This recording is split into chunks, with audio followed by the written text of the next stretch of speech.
Hello Geminis, all of you star twins. It's the last month of 2023.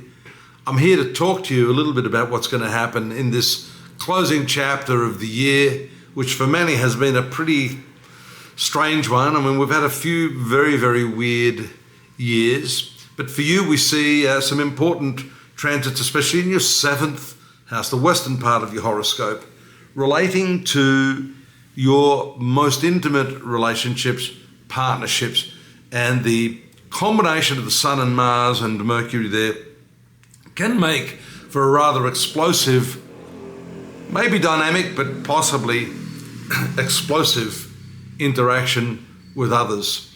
You'll find yourself feeling rather impatient, a little bit antsy, a little bit irritable. This 7th house of yours is Sagittarius.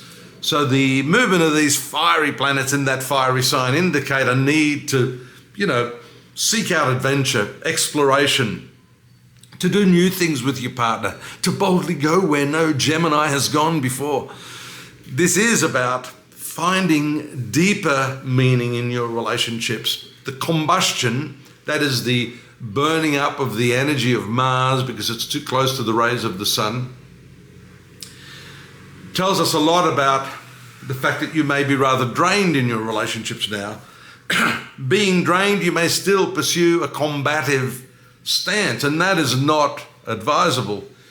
You want at least December to be a little bit more peaceful for you. We need that peace and goodwill, especially in your most personal relationships. There's a square from Venus to Pluto on the 3rd. There's a direct movement of Neptune on the 6th. There's a nice aspect from Venus on the 6th. So the 3rd to the 6th, there's a bit of a change.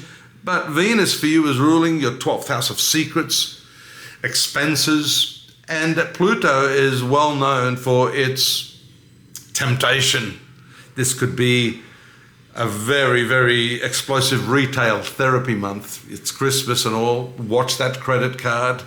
Also watch whom you give your money to and whom you entrust your money and your possessions to.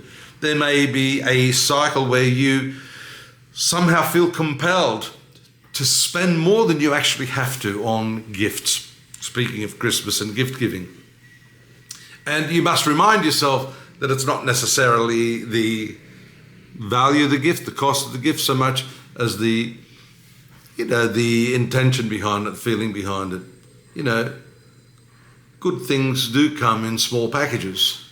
So do remember that throughout this period. The new moon is going to really trigger some new developments in your relationships. The new moon, again, takes place in the 7th house, the west of your solar position at the time you were born.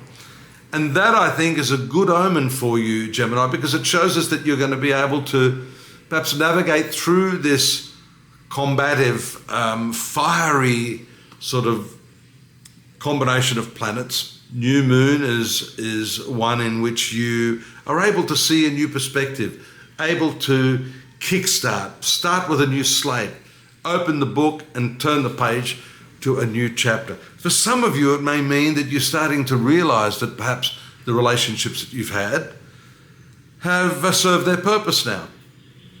Especially with Pluto, that Pluto and Venus can be, for all of the star signs, a wake-up call, a transformational shift, but not without some of the damage that it sometimes causes. Pluto's job is to demolish first, then rebuild. In any case, we do see the new moon for you as heralding a very, very potent resurgence of love, opportunity for new relationships, an opportunity to transform the current relationship. If you're open enough and willing enough to, compromise, talk, communicate. That's also indicated by the movement of Mercury on the 2nd early in the month for, 3 or 4 weeks, maybe longer because it's going to go retrograde, I believe, on the, I've got the date here. Where does it go retrograde? goes retrograde on the 13th, same day as that new moon. I should have known that. So we see that the movement of Mercury into the 8th house, the house of intimacy, the house of shared resources, the communicative planet, begins its trek in that deeper psychological mode of communication and then backs off very, very swiftly.